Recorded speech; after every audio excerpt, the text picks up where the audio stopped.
Sahabat setia Gowor yang dikasihi Tuhan, Shalom. Hari ini adalah Rabu 14 Juni 2023. Kita kembali akan bersama merenungkan firman Tuhan yang diambil dari Injil Matius 5 ayat 17 sampai dengan 19. Mari kita siapkan hati kita. Haleluya, haleluya, haleluya.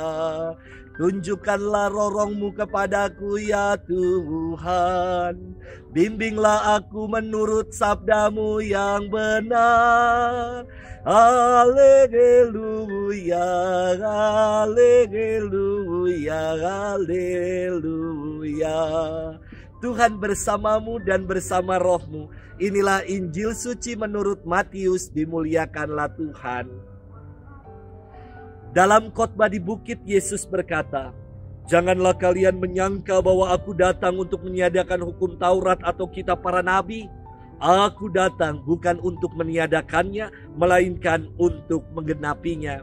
Karena aku berkata kepadamu, sungguh, selama belum lenyap langit dan bumi ini, satu iota atau satu titik pun tidak akan ditiadakan dari hukum Taurat sebelum semuanya terjadi. Karena itu, siapa yang meniadakan salah satu perintah Taurat sekalipun yang paling kecil dan mengajarkannya demikian kepada orang lain, ia akan menduduki tempat yang paling rendah di dalam kerajaan surga. Tetapi siapa yang melakukan dan mengajarkan segala perintah Taurat, ia akan menduduki tempat yang tinggi di dalam kerajaan surga." Demikianlah sabda Tuhan. Terpujilah Kristus.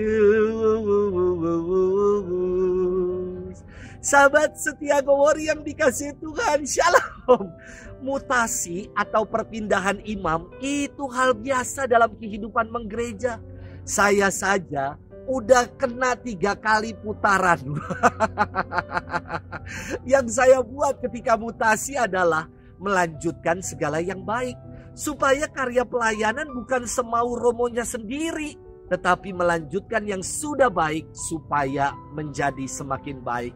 Inilah estafet dalam karya pelayanan yang bukan karena gonta-ganti pemimpinnya, juga ganti-ganti kebijakan menurut kemauannya sendiri. Sahabat setia Gowor yang dikasihi Tuhan, hari ini Yesus bersabda, "Janganlah kalian menyangka bahwa aku datang untuk meniadakan hukum Taurat atau kitab para nabi. Aku datang bukan untuk meniadakannya, melainkan untuk menggenapinya." Tuduhan yang ditujukan kepada Yesus bahwa kehadirannya adalah untuk meniadakan hukum Taurat tidak benar. Apa yang Yesus buat justru adalah untuk menggenapi hukum Taurat dan kitab para nabi. Ia yang menyembuhkan di hari Sabat, Ia yang mengampuni dosa, Ia yang memberi makan banyak orang, Ia yang mewartakan datangnya kerajaan Allah, menunjuk pada kegenapan hukum Taurat dan kitab para nabi yang hadir dalam diri Yesus. Israel menantikan datangnya Mesias, dan Yesuslah sang Mesias yang menggenapi hukum Taurat itu.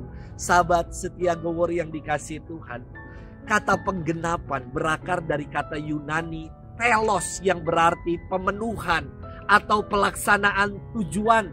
Dalam kata Inggris disebut fulfillment, artinya terpenuhi, terselesaikan. Dan kehadiran Yesus adalah sungguh untuk memenuhi kehendak Bapa untuk menyelamatkan manusia dari belenggu dosa. Mari kita pun diajak untuk menggenapi panggilan hidup kita.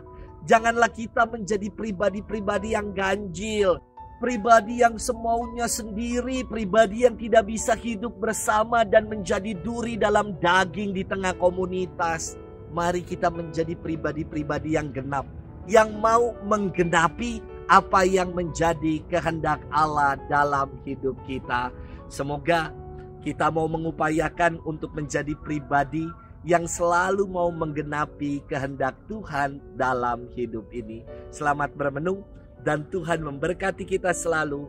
Dalam nama Bapa dan Putra dan Roh Kudus. Amin.